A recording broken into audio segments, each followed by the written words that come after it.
You guys, to the surprise of many, PDP was able to put their differences aside yesterday, despite all of the disputes, the rancor, the crisis that happened earlier yesterday when the Nigerian police blocked and sealed the entrance of a PDP secretariat, chasing out members of staff of a PDP and BOT members, not allowing them to gain entrance into the plaza.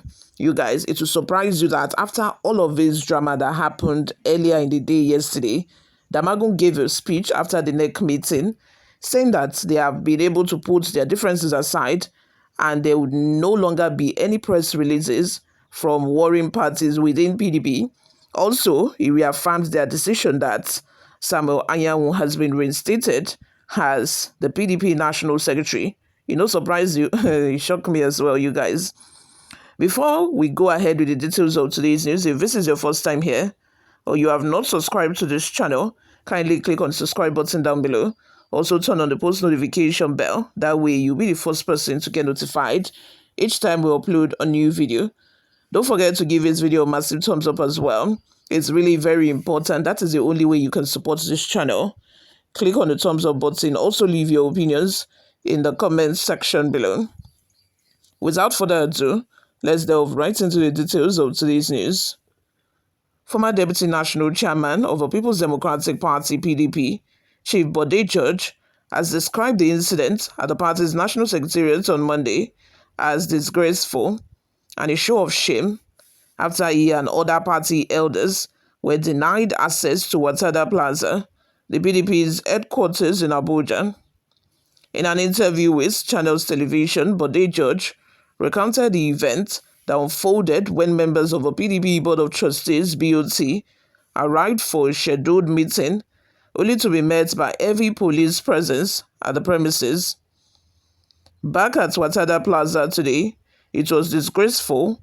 This is a home, like you are going back to your home and suddenly you were surrounded by police, and I thought what on the globe was happening, Bode said. He explained that although the security personnel were civil, they offered no legal justification for their actions. I asked the policemen there. They were not rough, they were quite civil, and I asked, did you have a court order or what on the globe is happening? It just says, we are on orders. Judge said he proceeded into the building to meet with staff, but later moved to the rescheduled meeting at the Yaradua Center. The Board of Trustees is the custodian of the assets and the liabilities of a party. It is the upper chamber of our party. It is the conscience of a party. Expressing his frustration over the incident, he said, if we were going to hold a meeting without any court order or anything, I flew in from Lagos, others came from their villages, local governments all over the country. I was so furious. What is going on? What is the order from above? That is what he kept asking. But the judge acknowledged that the disruption was later resolved, attributing the mix-up to a misunderstanding. The guy who made the mistake apologized, said he didn't know there was going to be a Board of Trustee meeting and he was just trying to safeguard the place because of a meeting that was going to come up later on in the day. What can we do? We have apologized. He emphasized that despite the crisis, the party was able to reconcile internally. These experiences that we are having are a load of lessons for the party members. Never did I ever believe or remember that all the time I spent as a working committee member, did we ever have a show of shame? In the final analysis, in the end, like one family, we came together. Let me assure Nigerians, the electorate, that there is no organization anywhere in the world that would not have a crisis. In the end, you must come out united. That is what we have achieved today. That is a measure of a competence of our members, he added. You all, let's have your thoughts and your opinions in the comment section, guys. What do you all think of this? Do you think that these truths will last? because this is not the first time that they are coming together to agree that, okay, we are one united family. There would not be any press releases of our members tackling each other in the media. But it ends up happening. Most times. This truce does not even last up to 1 week before they will start again to start tackling each other in the media. Do you think that this one will be any different than the other agreements or the other truce that have been made prior to now? Anyway, guys, before we go, let's take a look at some of the reactions we got online. What Lex O says: we hope that genuine peace and reconciliation have returned to the PDP.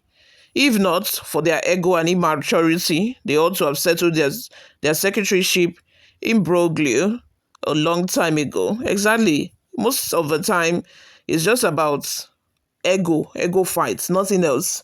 It's just about ego. For example, Wike's ego would not allow him to, conform with the party's rules. He thinks he's bigger than the party. He thinks anything he says goes. And, other members of the party as well will say, who are you? Are you the party chairman? Who are you to make decisions? And before you know it, that would, start generating crisis. Imagine yesterday. God. In fact. Moving on. Another comment here says, after you have spit your venom against the president and APC, an old man like you, so you shouldn't criticize the government anymore. I have another comment here from Ray who says, I don't expect this kind of statement from Bode Judge. As an elderly man, how did the person that drafts the policemen there did not know there is going to be a meeting there on that very day? Did he take permission from members of Board of Trustees that are the custodian of a building before taking such action? Whose interest is the person trying to protect? Is it PDP interest or his own personal interest? Let's call a spade a spade. I think that explanation was just a cover-up, because how come Nigerians knew that there was going to be a meeting at Watada Plaza and this individual who called the policemen did not know and was just trying to protect the property? Like how? How didn't you know that there was going to be a BOT meeting? Even if you did not know it was a BOT meeting, at least you knew there was going to be a meeting. So why did you invite policemen? I think that we do not have the whole story. The person was definitely, doing that based off of their own personal experience, because don't come here and tell us that you did not know. All of Nigerians knew, even we that are not PDP members, we knew that they were supposed to have a meeting yesterday. So how come you did not know? We need more explanation on that. Lastly, a comment here from Kasumo says, keep on playing politics amongst you politicians, and expect we are political to dissect and understand. The guy who draft policemen there did not know you were going to have Board of Trustee meeting yesterday because of today's meeting. What's even the meaning of these statements? He did not know there was going to be a meeting, but he knew there was going to be a meeting later in the day. So why send policemen there? What's even the meaning of these statements? We that are not politicians knows you are having your meeting on the 30th June despite Wike's group opposition. As in non-PDP members, we knew that there was going to be a meeting. But someone from the inner circle who is a PDP member happens to not know about the meeting. Can you imagine that? You all, let's have your thoughts and your opinions in the comment section. Thank you very much for always listening and watching. I will see you in my next video. Bye for now.